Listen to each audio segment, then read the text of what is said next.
আসসালামু আলাইকুম everyone, another my blog. আশা করি সবাই ভালো আছেন। আজকে নিয়ে এসেছি মাছের মাথা এবং মসুর ডাল দিয়ে সবজি রেসিপি। যারা সবজি পছন্দ করে না তাদের একবার খাওয়ালেই তারা পছন্দ করবে। আমি এখানে একটা প্যান বসিয়ে দিয়েছি।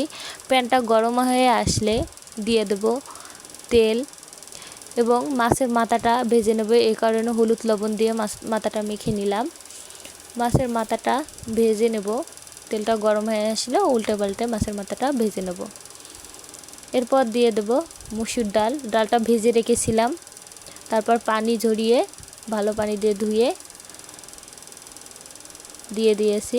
এর মধ্যে দিয়ে দেব পেঁয়াজ কুচি এবং মরিচ ফাটিয়ে দিয়েছি। পরিমাণ মতো পেঁয়াজ দেবেন। আমি এখানে ছোটো সাইজের 4টা পেঁয়াজ ব্যবহার করেছি। সবগুলো ভালোভাবে উল্টে পাল্টে ভেজে নেব। এরপর দিয়ে দেব সবজিগুলো। আমি এখানে সিম, মিষ্টি কুমড়া, আলু, বেগুন, পটল দিয়েছি। আপনারা যে কোনো সবজি দিতে পারেন। এর মধ্যে দিয়ে দেব লবণ 3 টেবিল চামচ, 3 টেবিল চামচ হলুদ এবং 2 টেবিল চামচ জিরা গুঁড়া। এখানে ভাজা জিরাটা ব্যবহার করেছি। আপনারা অবশ্যই ভাজা গুঁড়া ব্যবহার করার চেষ্টা করবেন। এর মধ্যে দিয়ে দেব একটু রসুন বাটা। সবগুলো ভালোভাবে মিশিয়ে একটু ভেজে নিলাম। এর মধ্যে দিয়ে দিলাম সবজিগুলো। একে একে সব সবজিগুলো দিয়ে উল্টে পাল্টে ভালোভাবে মিশিয়ে নেব এবং হালকাভাবে ভেজে নেব।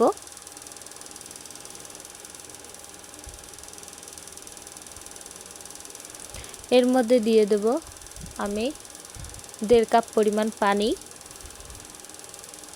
পানিটা দিয়ে ঢাকনা দিয়ে ঢেকে দেব। 5 থেকে 7 মিনিট পর ঢাকনা খুলে নেড়ে দিয়ে আবার ঢাকনা দিয়ে ঢেকে দেব। এই তো 3 থেকে 4 মিনিট পর ঢাকনা খুলে আমি আলুগুলো একটু ভেঙে দেব।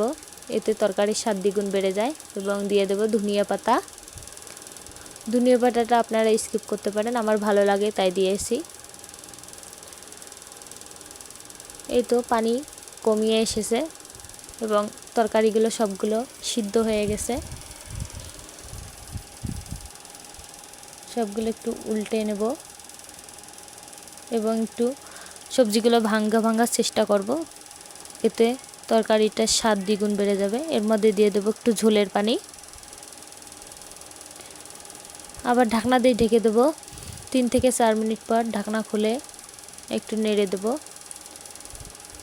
এই তো আমার ফাইনাল রেসিপি। দেখতে যেমন লোভনীয়, খাইতে তেমন সুস্বাদু। আপনারা অবশ্যই বাসায় ট্রাই করবেন।